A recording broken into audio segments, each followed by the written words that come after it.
Bonjour à tous, on se retrouve pour une émission où on va parler de 3 animaux qui ont disparu en France. On va commencer avec le phoque moine qui était présent sur les côtes de Provence jusqu'en 1930 et en Corse jusqu'en 1976. Sa disparition de France a été très brutale et ça s'explique à cause du tourisme. La fréquentation massive des plages a privé le phoque de ses aires de repos et de reproduction. À l'international, c'est pas mieux. Sa population est très fragmentée en Méditerranée, en Atlantique et dans la mer Noire. Il faut savoir que la pêche intensive a aussi eu un rôle dévastateur sur la population des phoques moines. Parce que en effet, c'est vraiment un ogre. Il ingère jusqu'à 15 kg de poissons par jour. Malheureusement, il n'y a pas vraiment de plan pour la réintroduction de l'espèce en France, puisque en fait, ils vont être obligés d'aller prélever des individus qui sont présents sur certains points en Méditerranée, comme je l'ai dit tout à l'heure, et pour les réintroduire en France. Mais le problème, c'est que s'ils font ça, ils risquent un petit peu de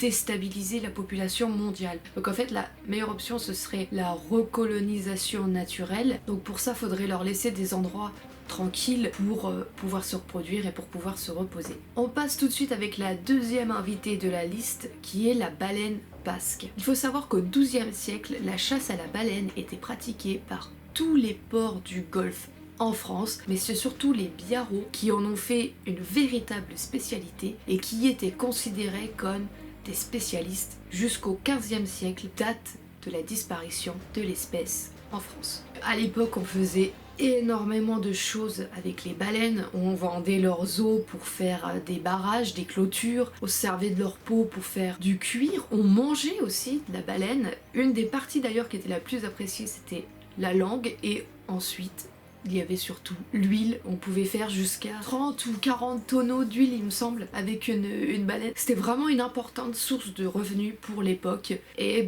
malheureusement ça a été très fatal pour la baleine. On va terminer avec le bouquetin des Pyrénées. Alors là, c'est un petit peu spécial pour celui-là parce que c'est une espèce qui avait disparu. La population s'était éteinte en 1910 du versant français et il s'était complètement éteint en 2000 pour tout le massif. C'était un animal qui était très chassé pour la viande et surtout pour faire des trophées, vous savez, les fameux trophées de chasse, qui est un petit peu la paire de couilles du chasseur, quoi. C'est vraiment con comme comparaison, mais tu sais, en fait, je sais pas si vous avez déjà été chez des chasseurs, mais quand tu vas chez des chasseurs, il y a toujours 30 000 trophées de bestioles accrochés au mur, et plus t'en as, et plus t'as un bonhomme, hein, tu pèses lourd. En 2014, les premiers plans d'action furent mis en place. Alors il y a eu une grosse difficulté de coopération de la part des Espagnols, parce que d'après ce que j'ai lu, c'est là qu'ils ont été chercher les bêtes pour les réintroduire, et après avoir bataillé, ils ont enfin obtenu